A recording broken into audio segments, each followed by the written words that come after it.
우리나라가 요즘 별로 안 덥죠. 시원하고, 예, 잘만 하고, 심지어 어떤 분들은 문을 닫고 주무신다 그러던데, 유럽이 하도 더워서 그 열도 면상 때문에 우리나라가 그 기후가 요즘 조금 시원하대요. 내일부터 어떻게 될지 모르겠습니다만, 지금 유럽은 40도, 미국은 45도 막 이렇게 된다는데, 사람 살 때가 아닌 것 같아요. 근데 유럽은 에어컨이 많이 없나 봐요. 왜 그런가 여러 가지가 이유가 있고 설명하던데, 그래서 새벽에 시원한 온도가 좀 내려갈 때 그 창문을 활짝 열어서 시원한 공기를 집 안으로 들어오게 하고, 그 다음에 계속 문을 닫아놔라. 그게 해결책이라고 뉴스에서 그렇게 한다고 하더라고요. 왜 에어컨이 많이 없을까? 환경을 생각해서 그러는 건지 뭐 때문에 그러는지 모르겠지만, 제가 속으로 생각했어요. 제 동생을 보내야 되겠다. 농담으로 드린 말씀이에요. 요즘 그렇게 좀 덜 더우니까 살만하죠? 예, 근데 내일부터 또 어떻게 될지 모르겠습니다. 내일부터 또, 더우면 추우면, 극한의 기후는 늘 가난한 사람들에게 고생스럽게 될 텐데, 올 여름도 잘 건강하게 잘 보내시는 여러분 되길 바랍니다. 우리 지난주에, 손줄로 생각하거든 넘어질 것 조심해라 라고 하는 말씀으로 하나님 말씀드렸습니다. 어떤 사람이 구원받는다라고 하는 것은 보면 볼수록, 연구하면 연구할수록, 공부하면 공부할수록 단순하지 않다는 생각이 듭니다. 그저 초등학교 때, 중학교 때는 사형리에 나오는 몇 가지 교리적인 명제, 진술들을 받아들이고 믿기만 하면 그것이 나의 구원이 된다고 철석같이 믿어왔고, 그것이 구원의 증거라고까지 이야기도 했었더랬습니다. 예수님이 십자가에 죽으셨고 그 죽음은 나를 위한 죽음이고, 그래서 그 예수님을 믿기만 하면 나는 구원받는다라고 하는 공식화된 구원의 교리는 한국을, 그리고 대부분의 그리스도인들을 사로잡았고, 구원을 단순하게 복음을 전하기 위해서는 좋은 도구가 됐습니다만, 그것이 구원에 대한 심각한 오해, 오류를 가져오게 되었다라고 하는 것입니다. 저는 단순히 교리와 삶이 분리되었다는 사실을 말하고 싶은 것이 아닙니다. 교리와 삶이 분리됐다라고 하는 것은 엄밀히 말하면 구원받지 못한 증거입니다. 우리 지난 수요일 날도 말씀드렸지만, 예수님은 무리와 제자를 구분해서 말씀하셨는데, 무리에 있는 대부분의 사람들도 예수님께 열광했고 예수님의 기적도 경험했으며 수많은 일들을 했습니다만, 예수님은 그들을 오히려 예수님의 말씀을 듣지 못하는 자리로 내어 쫓으셨다라고 하는 사실을 기억해야 할 것입니다. 예수를 믿는 것과 예수를 믿는 삶을 분리시키는 것은 우리식의 간편화된 구원론의 폐해입니다. 믿는 것과 사는 것이 다른데 어떻게 믿는다고 말하겠습니까? 내가 어떤 사실을 확실하게 믿는다면 그 확실하게 믿는다는 사실을 위해서, 혹은 그 사실을 때문에라도 행동하게 될 것입니다. 믿음과 삶이 분리된 것은 구원받지 못한 사람이라고 말해야지 정확한 것인데, 우리는 일단은 믿기만 해. 그런 다음에 삶을 살다 보면, 이를테면 교회의 프로그램들을 여러 가지 하다 보면, 제자훈련 프로그램이든지 교육 프로그램이든지 하는 코스웍을 다 지나가면 그거는 살게 될 거야 라고 가르칩니다. 우리 악한 본성이 그리스도를 닮은 삶을 살아가는 데 방해하는 것은 사실입니다만, 그것은 회심이 크게 변질되었다는 사실을 보여줄 뿐이지, 그 사람이 구원받았다라고 한 사실을 구원받지 못했다는 사실을 변명할 수는 없을 것입니다. 예수는 믿는다고 하는 것은 그저 교리적인 진술이 아니다라고 말씀드렸고, 몇 가지 지식을 얻어서 그 지식 때문에 구원받는 것이 아니다라고 수십 차례 말씀드렸음에도 불구하고, 오늘날 많은 그리스도인들은 그 지식이 자신을 구원할 줄 알고 그렇게 착각하는 것 같습니다. 지식이 구원하지 않습니다. 거듭 말씀드립니다. 지식 때문에 구원받지 않습니다. 특정한 지식, 그 지식이 아무리 신실하고 진실한 지식이라 할지라도 그 지식 때문에 구원받는다고 성경은 말하지 않습니다. 그것은 영지주의자들의 구원이라고도 말씀드렸습니다. 영지주의자들은 초대교회 때보다 있었던 사람들, 이단들이었고, 지금도 구원파라고 하는 이름으로 여전히 그 위세를 이어오는 그런 이단들이죠. 영주주의자들은 한마디로 영적인 지식, 자신들에게만 있다라고 하는 특별한 영적인 지식을 알게 되면, 소유하게 되면 그것이 곧 구원이라 가르치는 이단이었습니다. 그래서 자신들에게만 구원이 있다는 사실을 그렇게 오도했던 것이죠. 오늘날 구원파의 구원이 그렇지 않습니까? 구원파 박옥수 이단이나 이런 사람들이 하는 이야기가 다 그런 이야기입니다. 죄사함의 비밀을 가르쳐 줄 텐데 그 사실을, 그 지식을 알기만 하면 구원받는다라고 가르치고, 그 이후로는 삶에 대해서는 이야기하지 않습니다. 회개할 필요도 없다라고 그렇게 이야기하기도 하죠. 율법주의에 쩌들어 있는 한국의 교인들에게는 한번 예수 믿으면, 그 지식을 믿기만 하면, 그 지식을 깨닫기만 하면 구원받았고, 그 이후에 어떻게 살아갈지 삶에 대한 것들은 관심을 두지 않는 구원파의 교리가 꽤 마음에 드는 것이죠. 그래서 사람들이, 심지어 목사들까지도 그 구원파 이단에 다 쫓아가서 내가 복음을 들었다, 뭐 이런 식으로 말하지 않습니까? 율법주의는 나쁩니다만 율법은 나쁘지 않죠. 만약에 율법이 악한 것이라면 하나는 율법을 주시지 않았을 것입니다. 제가 드리고 있는 말씀은 예수를 믿는다는 것과 하나님이 우리에게 삶의 기준으로 주신 삶, 율법의 삶, 율법을 지키는 삶을 구분해서 생각하는 것은 비루한 것이고 구원받지 못한 사람들의 특징이다라고 말합니다. 특별한 지식이, 특별한 성경에 관한 지식이, 특별한 교리에 관한 지식이 구원하지 않습니다. 자꾸 그런데 오늘날 많은 사람들이 그 지식이 구원 얻을 것이라고, 자기의 삶에 부족하니, 자신이 예수를 따르는 삶이 부족하니 그러한 특별한 지식으로 그 삶을 메우려고 합니다. 내가 이러는 게 부족해, 내가 신앙의 헌신이 부족하고 이러는 게 부족하니 여기에다 지식을 갖다 채우면 그 부족한 부분이 채워질 거라고 착각을 하는 것 같습니다. 전혀 다른 종류의 것인데 다른 것들을 채우면서 만족하고 그렇게 자기 만족을 가지고 살아가는 거죠. 그러니 한국 교회에 그렇게 교육이 많은 것입니다. 무슨 교육, 무슨 교육, 심지어 무슨 학교. 예전엔 아버지 학교, 두란노 무슨 아버지 학교, 어머니 학교, 결혼하기 전에 결혼 무슨 학교. 엄기호라고 하는 사회학자가 공부 중독이라고 하는 책을 썼더라고요. 하는 내용인 것뿐이 그런 내용입니다. 우리 청소년들은 눈이 벌쩍 뜨인 공부 중독. 공부하지 말란 얘기가 아닌데 오늘날 사회가, 한국 사회가 공부, 모든 것을 공부로 만들어버렸다는 거예요. 실제로 학습이 우리 공부에 해당하는 학일 테고요. 그 이후로 습, 익히는 것, 삶으로 살아가는 것을 통해서만이 학습이 이루어질 텐데 학은 있는데 습은 없는 사회에 대해서, 그리고 오늘날 특히 중산층이 어떻게 이 공부 중독에 빠져버리는지, 그 폐해가 어떻게 되었는지에 대해서 일간에서 잘 설명하고 있더라고요. 이렇게까지 하는구나 싶더라고요. 근데 가장 어려운 건 누가 제일 어려운가? 중산층이 제일 어렵대요.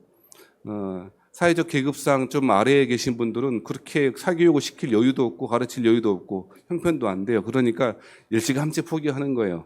그래서 아이들한테 특성화고 가라고 그러죠. 아예 너 대학 가봐야 별 소용도 없을 것 같으니 특성화고 가서 공부해, 그리고 취업해 라고 말하는 것이죠.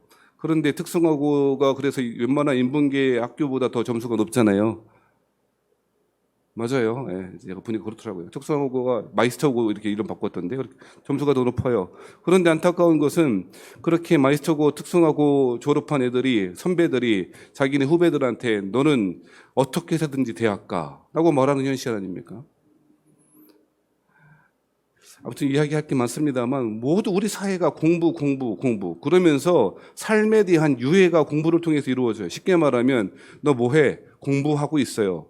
공무원 준비하고 있어요? 혹은 무슨 취업을 해서 자기개발 뭘 공부하고 있어요? 라고 하면 자기가 자기의 삶을 사회에서건 어디에서건 자기 가족에서건 한 몫을 해야 될 텐데 한 몫을 하지 못하는 것에 대한 유해가 이루어지는 거죠. 뭐라고 말하면 돼요? 공부하고 있어요. 뭐 준비하고 있어요. 라고 하면 끝인 거예요. 그러니까 자기 삶에 대한 책임감이 없이 그냥 항상 공부해요. 그냥 공부하고 있어요. 그리고 자기의 삶에 대한 근본적인 불안함 때문에 공부하는 것만이 자기 삶의 불안을 없어질 거라고 생각하는 거죠. 그러니까 항상 공부해요. 무엇인가 공부하고 있어요.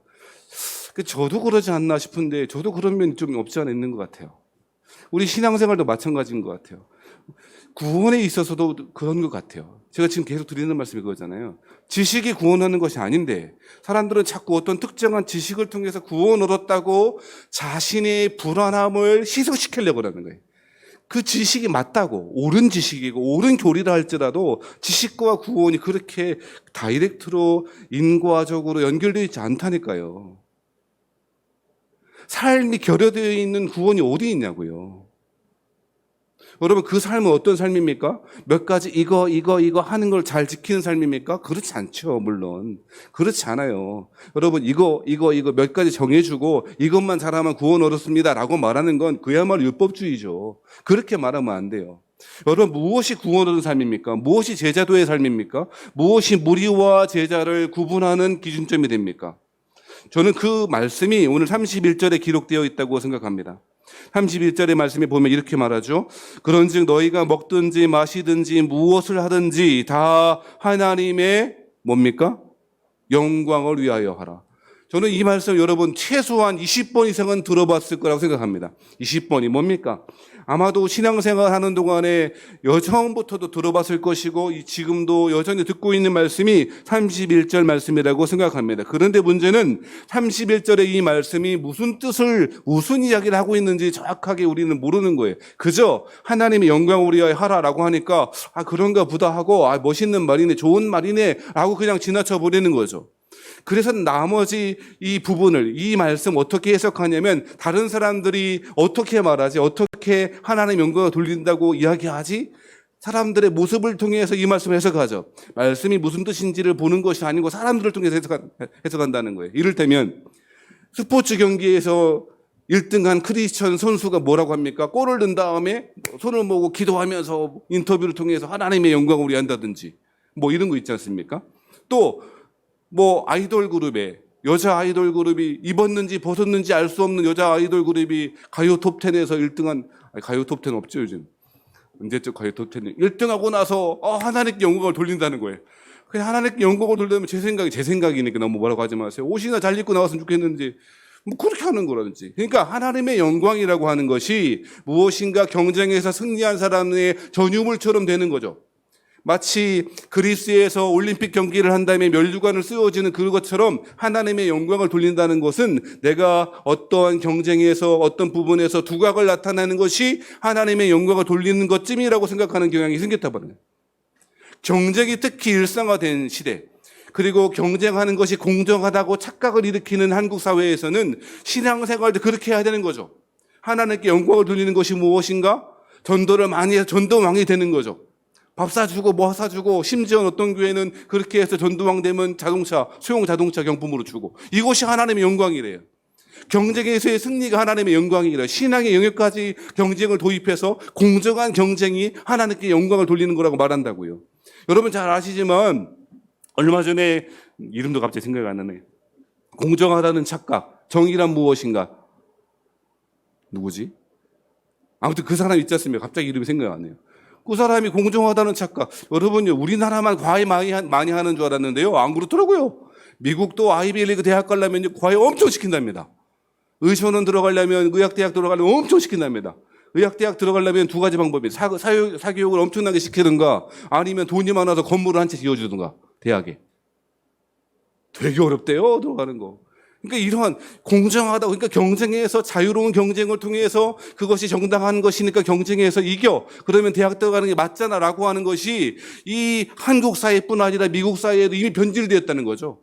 그렇게 변질됐기 때문에 거기에 대한 문제점을 그 사람이 마이클 샌들, 마이클 샌들이 그렇게 지적하는 거죠.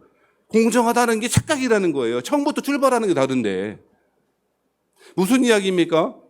여러분, 누군가와의 경쟁에서 이기는 것, 좋은 대학교.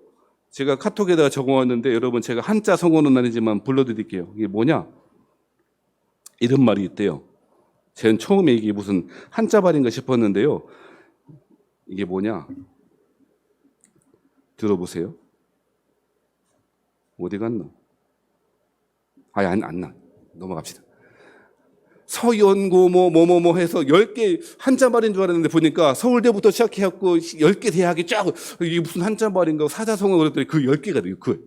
거기 들어가는 사람이 하나님께 영광이죠. 그런데 여러분 계산해 보니까 4.5%밖에 안 돼요. 전체 우리나라 수험생 중에서 4.5%만이 그 10개 대학에 들어간다고요. 그 4.5%에 들어가지 못한 사람은 뭐 하는 사람이에요? 하나님께 영광을 돌리지 못한 사람이죠. 지금 앉아 있잖아요. 나머지 95.5%에 해당하는 사람들은 하나님의 영광을 돌리지 못한 사람이죠. 경쟁에서 이기는 것이 하나님께 영광을 돌리는 것이라고 신압으로 우리는 내면하기 시작해요. 그래서 지금은 내가 좀 비루하지만 내가 나중에 무엇인가 조건이 좋아지면 그렇게 하나님께 영광을 돌릴 수 있을 거라고 생각합니다. 이러한 생각들이 만연화되어 있는 거예요. 뿐만 아니라 이러한 것들은 누군가를 심지어는 타인을 혐오할 뿐 아니라 죽이고 타인을 미워하고 혐오하고 심지어는 여러분 잘 아시듯이 십자군 전쟁을 통해서 확인됐듯이 심지어 폭력적인 방법을 통해서라도 하나님의 영광을 돌릴 수 있다라고 말하는 그런 사람들이 생기기 시작한 것 아닙니까? 여러분 그 십자군 전쟁이야말로 얼마나 참혹하고 추악했던지 1차 빼고 10차에 걸쳐서 그 전쟁이 얼마나 더럽고 참혹하고 더러웠던지 공부하면 공부할수록 하나님이 얼마나 가슴 아파요. 근데 여러분 십자군 전쟁을 처음 할 때 구호가 뭔지 아세요? 하나님이 원하신다는 거였어요. 하나님이 원하신다. 마치 교황이 특별한 목사, 저와 같은 목사들이, 사제들이, 주교들이 하나님의 뜻을 독점할 수 있다는 듯이 하나님의 영광을 위하여, 하나님을 위하여 하나님이 원하신다라고 하는 말을 남발하면서 오히려 하나님의 영광이 아니라 하나님의 이름을 땅끝까지 떨어뜨리는 결과가 벌어졌던 거 아니에요. 경쟁에서 이겨라.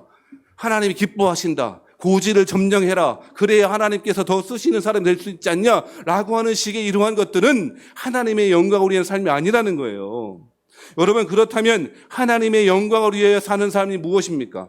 예수 믿는 사람들은 하나님을 위해 사는 사람이고요. 하나님의 영광을 위해 사는 사람이에요. 쉽게 말하면 무엇인가 잘하고 못하는 것이 아니고요. 예수 안 믿는 사람은 구원받지 못한 사람은 자기중심적으로 살아요.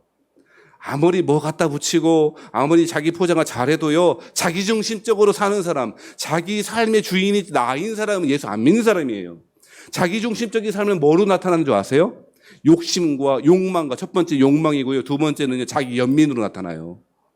첫 번째 뭐라고요? 욕망이에요. 욕망.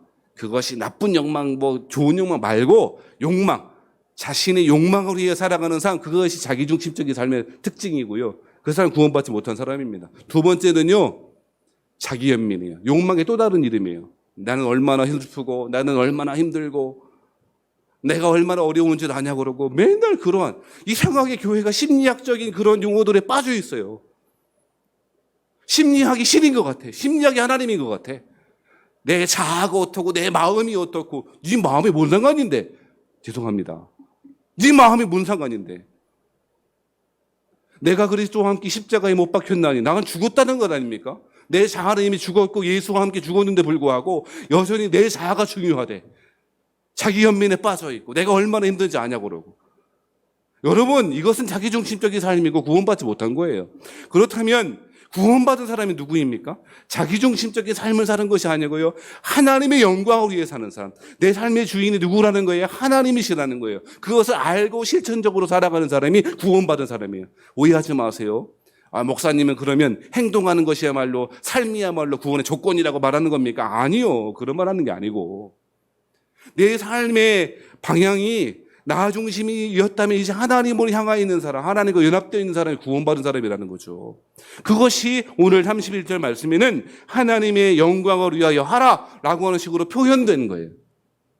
하나님 중심의 삶, 하나님과 연합되어 있는 삶, 구원받은 삶이 바로 그렇게 표현되어 있다는 것입니다. 그런데 31절 말씀은 앞서 말씀드렸듯이 경쟁에서 승리해야 한다거나 4.5% 안에 들어가야 한다거나 사립초등학교, 국제중학교, 특목고를 나와서 SKY 들어가야 한다거나 그게 아니라 심지어 하나님의 이름으로 누군가를 혐오하는 것이 하나님의 영광을 위해 사는 삶이라고 말하는 것이 아니라 하나님의 영광을 위해 사는 삶은 공동체의 삶을 속에서 우리 속에서 드러나는 것이라고 말해요. 이게 설명이 필요합니다.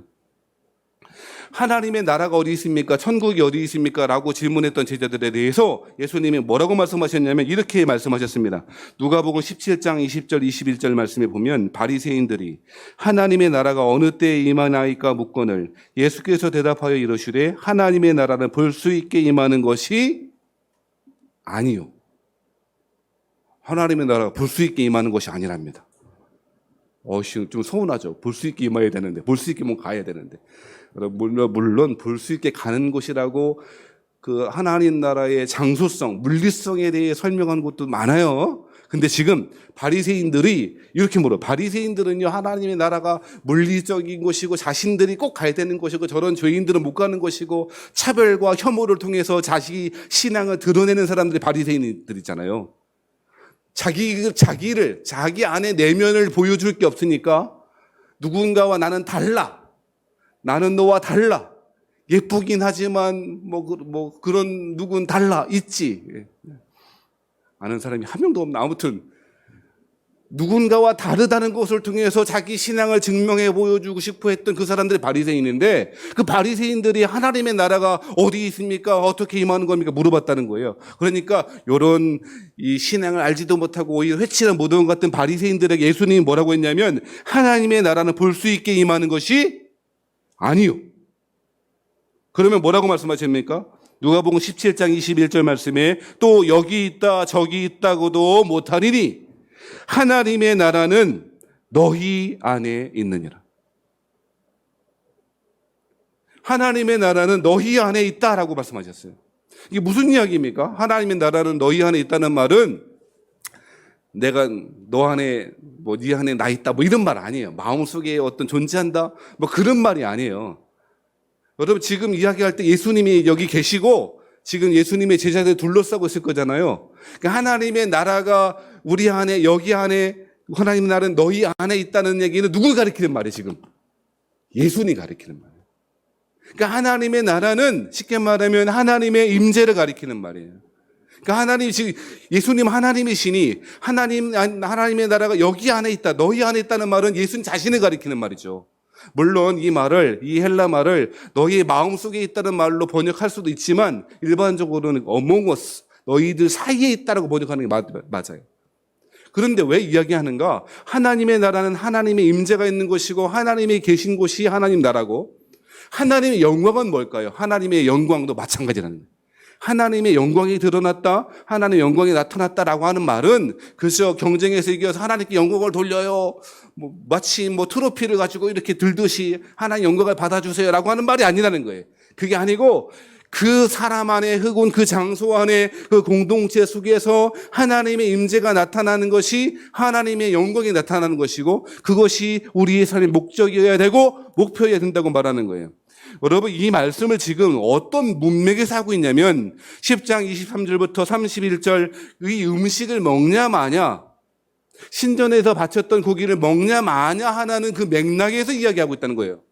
그래서 31절 말씀에 먹든지 마시든지 무엇을 하든지 시장에서 그거 고기를 먹든지 안 먹든지 그게 뭐가 그렇게 중요하니? 여러분 바리새인들이 굉장히 중요하겠죠. 유대인들에게 중요하겠죠. 그러니까 지금 유대인들은요 지금 무슨 음식 먹어요? 할랄이 아니고 갑자기 왜 이렇게 생각이 안 말이에요. 유대인들은 무슨 음식? 코셔. 리얼 코셔 예수, 리얼 코셔. 이슬람 사람들은요 할랄 음식 먹잖아요. 지금도 얼마나 그게 음식이 자신들의 정체성을 규정하는 건데. 근데 사도 바울은 뭐라고 그럽니까? 먹든지 마시든지 무엇을 하든지 그게 뭐가 그렇게 중요하니? 음식이 뭐가 그렇게 중요하니? 아마도 사도 바울은 예수님이 하신 말씀을 기억했기 때문일 거예요. 예수님 뭐라고 했습니까? 사람이 먹는 것 때문에 더러워지는 게 아니라고. 니들이 원래 더러워. 그래서 니들 속에서 나오는 것이 더럽게 만드는 것이라고. 그러니까 예수님의 가르침을 받았던 사도 바울 입장에서 보면 우상에게 바쳤든지 신전에게 바쳤든지 그게 중요한 게 아니었던 것입니다. 그러면 뭐가 중요했습니까? 이 모든 것을 통한 하나님의 영광을 위하여 하라라고 말씀했습니다. 그런데 하나님의 영광을 위하여라고 하는 말은 오늘 문맥 속에서 무엇을 이야기하는 것입니까? 33절 말씀입니다. 32절부터 보겠습니다. 32절에 뭐라고 그럽니까? 유대인에게나 헬라인에게나 하나님의 교회에나 뭐 하는 자가 되지 말고, 이게 스칸달리온이라고 하는 헬라 말이고요. 여기서 나온 영어 단어가 스캔들이에요. 걸려 넘어지는 자가 되게 하지 마라. 무엇을 먹는지 마시든지 뭐가 그렇게 중요하니? 하나님의 영광을 위해 사는 삶은 교회의 거침돌이 걸림돌이 되지 않는 거야.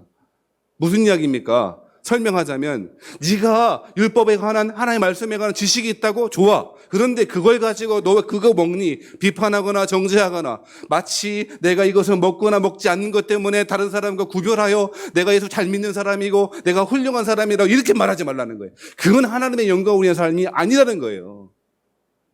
그러면 구체적으로 뭐가 하나님의 영광을 돌리는 삶입니까? 33절 말씀. 33절 말씀은 다 같이 한번 읽어보겠습니다. 시작. 나와 같이 모든 사람을 자신의 유익을 구하지 아니하고 많은 사람의 유익을 위하여 그들로 구원을 받게 하라. 구원이 무엇입니까? 하나님의 임재가 회복되는 것입니다. 에덴 동산에서 하나님의 임재가 떠나가게 되어졌죠. 이 아담과 하와가 떠나가고 에덴 동산에서 쫓겨나고 하나님 임재가 떠나갔잖아요. 그리고 구약의 마지막 에스겔 같은 데 보면 하나님 임재가 회복되죠. 성전에. 그래서 하나님 임재가 회복되니까 거기 성전에서부터 물이 생명수 흘러나오고 그런 얘기 있잖아요. 하나님의 임재의 부재에서부터 임재의 회복, 이것이 구원이에요. 여러분, 구원이 무엇입니까? 하나님이 임재하시는 것이고 그 죄인 되었던 사람에게 하나님의 임재가 임하는 것입니다. 그것이 구원이에요. 그게 바로 하나님의 뭐라고요? 영광이라고 그랬잖아요. 하나님의 영광이 뭐냐? 무엇인가 승리, 경쟁에서 승리가 아니고 하나님의 임재에 계신 곳이 하나님의 영광이 드러나는 곳이에요. 그러니까 여러분, 본문의 말씀에 하고 싶은 얘기가 뭐냐? 하나님께 영광을 돌리고 살아가는 삶은 공동체 속에서 거친 돌이 되지 말고 어떤 사람을 구원 얻게 하는 것, 단순히 교회에 나오게 하는 것이 아니고 하나님의 참 임재가 회복되게 하는 것, 그것이 그 사람의 통해서 구원이고 하나님의 영광을 나타나는 삶이라고 말하고 있다는 것이죠. 사랑하는 여러분, 오늘 본문의 말씀을 통하여 하나님의 영광을 위해 사는 삶은 그저 몇 가지 율법의 규칙대로 살아가는 것이거나 아니면 세상 속의 경쟁에 승리하는 것이라고 말하지 않고 하나님의 임재가 회복되어지도록 하는 그 모든 일, 그것이 하나님이 우리에게 요구하시는 삶이고 하나님이 기뻐하시는 삶이라고 말하는 거예요. 쉽게 말하면 나 중심의 삶에서 하나님 중심의 삶으로, 나 중심의 삶에서 이웃 중심의 삶으로, 먹고 마시는 게 중요한 것이 아니고 이것 때문에 혹시 사람이 시험 들지 않을까? 저 사람이 어려워지지 않을까라고 하는 마음의 기준을 가지고 마음에 품고 살아가는 것. 그것이 하나님의 영광을 위한 삶이라고 말하고 있다는 거예요. 그래서 사도 바울이 25절, 26절, 27절 같은데 뭐라고 말합니까? 야, 시장에서 고기 팔걸랑 그냥 먹어. 묻지 말고 먹어. 누가 대접했는데 말하지 않아 청하면은 그거 먹어. 그런데 어떤 사람이 초대를 했는데, 네 집에 초대를 했는데 이거 신전에 바쳤던 제물이거든요. 그러면 먹지 마. 기준은 먹어도 되기도 하고 안 먹어도 되기도 해. 그것이 기준이 아니야. 뭐가 기준입니까? 사람입니다. 그 사람입니다. 그 사람이 쉽게 말하면 사랑이라고 하는 그 기준, 하나님이 우리에게 이미 주신 사랑이라고 하는 그 기준을 통하여 살아가는 삶이야말로 하나님이 기뻐하시는, 하나님께 영광을 돌리는 삶이라고 말하는 것입니다. 오늘날 교회가 어렵다고 말합니다. 코로나 때문에 어려운 것 아닙니다. 어쩌면 이제까지 곪고 골맞던 일들이 터지기 시작하는 것입니다. 나 중심의 삶, 예배마저도 나 중심이었고 무엇인가 하나님을 위해 봉사하는 것도 나 중심이었던 그 나 중심적인 그 신앙 행태들이 코로나를 통해서 이제 해체되고 완전히 분해되고 있는 상황이라고 저는 생각합니다. 이러한 시대 가운데 오늘 31절, 32절, 33절의 말씀은 꽤 큰 의미가 있다고 생각합니다. 구원은 나 중심의 삶, 욕망과 자기 연민으로부터 벗어나는 길이고 하나님 중심의 삶을 살아가는 길입니다. 그것이 하나님이 우리에게 요구하시는 길이고 하나님의 영광을 위해 사는 삶입니다. 그것은 공동체를 통하여 구현되어야 합니다. 한 사람이 구원받게 하는 것, 그것이 우리 삶의 목적이어야 된다고 말합니다. 오늘 우리가 읽진 않았지만 11장 1절 말씀이 사실은 결론이에요. 그럼 어떻게 하면 좋을까요? 저는 11장 1절 읽을 때마다 부담스럽고 읽을 때마다 황당하기도 해요. 왜 황당하냐? 11장 1절 말씀이 뭐라고 합니까? 11장 1절 말씀에 보면 내가 그리스도를 본받는 자가 된 것 같이 너희는 누구를 본받으래요? 나를. 여기 나를 빼고 누구를 어떤 말을 집어넣어야 자연스러우냐면 너희는 그리스도를 본받는 자가 된 것 같이 너희는 그리스도를 하나님을 본받는 자가 되려 한다든지 나를 넣으면 안 되는 거예요. 어떻게 나를 본받으라고 말하는가? 여러분 솔직히 가슴에 손을 얹고 속으로 옆에 있는 동료들에게, 신앙의 동료들에게, 혹은 여러분 자녀들에게, 남편에게, 아내에게 여보 나를 좀 본받아봐 라고 할 수 있는 분들은 속으로 손 들어보세요. 아니 이게 아유 사도 바울 교만했네. 아유 할 말이 있고 하지 못할 말이 있지. 저도 말씀을 이거 설교 준비하면서 우리 아이들한테 얘들아 너희들 아빠를 본받아봐. 아유 되게 도저히 말을 못해. 더군다나 우리 여러분들에게 우리 교인들에게 교우들에게 여러분은 저를 좀 본받으세요. 말을 못하겠는 거예요. 사도 바울은 근데 뭐라고 말하는가? 너희는 그리스도를 본받는 자가 된 것 같이 너희는 나를 본받는 자가 되라고 말해요. 사도 바울이 교만해서도 아닐 것입니다. 내가 죄인들의 괴수다라고 말했던 사도 바울이 교만했기 때문에 자만했기 때문에 말하는 것은 아닐 것이고 선줄로 생각하거든 넘어질까 조심하라고 말했던 사도 바울이 자신의 그 교만함 때문에 말했던 건 아닐 것입니다. 자신의 학식 때문에 자신의 경력 때문에 말한 것도 물론 아닐 것입니다. 여러분 잘 아시는 듯이 자신이 배웠던 모든 학력을 모든 경력을 배설물과 같이 여겼던 사람 아닙니까? 그러니 사도 바울은 이 말씀은 의도는 전혀 교만한 태도가 아닐 것입니다. 그러면 왜 이렇게 이야기했을까요? 실질적인 이유도 있었을 거예요. 당시에는 성경이 있어요 없어요? 없거든. 헬라 사람들의 그리스 사람들에게 예수님이 누구이신지를 알기 못하고 설명도 못했을 거예요. 유대인들은 조금 알겠죠. 소문이 났으니까. 그렇잖아요. 자기들이 막 호산나 막 구원하소서 하기도 했고 자기들이 십자가에 못 박아라 거의 민중 봉기가 날 정도로 유명한 사람이었으니까 자기 땅에서는. 그러니까 예수님에 대하여 들어는 봤지만 대부분의 사람들 어떻게 아냐고요 지금. 고린도에 있는 유럽의 관문이었던 고린도에 빌립보에 그 유럽에 그리스에 이 사람들 예수님 어떻게 알아요? 성경이 있는 것도 아니고 그 성경이라고 하는 것도 편지 형식으로 사도 바울의 서신서에 돌아다녔던 거 아닙니까? 그러니 성경도 없죠. 예수님이 누구신지 알지도 못하죠. 그런데 한 사람이 생각난 거예요. 누굽니까? 예수를 닮은 사람이에요. 예수를 닮은 사람. 예수의 제자입니다. 그것이 자신이었던 거죠. 11장 1절 말씀은 교만한 태도 때문이 아니라 예수를 보여줄 것이 아무도 없었던 예수를 소개해 줄 수 있는 가장 효과적이었던 방법이 자신이었기에 사도 바울은 당당히 그렇게 이야기할 수 있었습니다. 그리스도를 본받는 자가 된 것처럼 너희는 나를 본받는 자가 되라고. 이것은 자신이 그리스도를 본받는 자이라고 선언하는 것입니다. 예수를 믿는 사람이라고 하는 것은 예수를 닮은 사람이라고 선언하기도 하는 것입니다. 그것이 하나님의 영광을 위하여 사는 삶이라고 말하는 것입니다. 사도 바울은 오직 한 가지 기준 때문에 살아갔습니다. 나의 삶의 방향이, 나의 한 걸음이, 나의 한 걸음 한 걸음이 사랑이라고 하는 기준에 합당하는가. 그것이 하나님의 영광을 위해 사는 삶이었기 때문에 그러합니다. 사랑하시는 성도 여러분, 말씀 마치겠습니다. 마태복음 5장 16절에는 이 31절의 말씀을 이렇게 번역해 두었습니다. 이같이 너희 빛이 사람 앞에 비치게 하여 그들로 너희 착한 행실을 보고 하늘에 계신 너희 아버지께 영광을 돌리게 하라. 하나님께 영광을 돌리는 삶이 뭐라고요? 너희의 착한 행실을 보고, 율법의 몇 가지 행동이 아니라 그랬잖아요. 사랑하는 삶을 통하여. 안타깝지만 여러분, 우리의 착한 행실을 보고 사람들이, 우리 주변에 우리의 가족들이, 우리의 자녀들이 하나님께 돌아오는 것이 아니고 어쩌면 우리의 욕심껏 살아가는, 욕망에 따라 살아가는 자기중심적인 삶이 우리의 가족들이 예수를 못 믿게 막고 있는 건 아닙니까? 저는 두렵습니다. 내가 내 욕심대로 사는 것이 내 주변에 있는 사람들이 하나님께 영광을 돌리면서 사는 삶을, 하나님을 믿는 삶을 방해하는 바리케이드가 되고 거치는 돌이 된다면 우리가 어떻게 하나님 앞에 서겠습니까?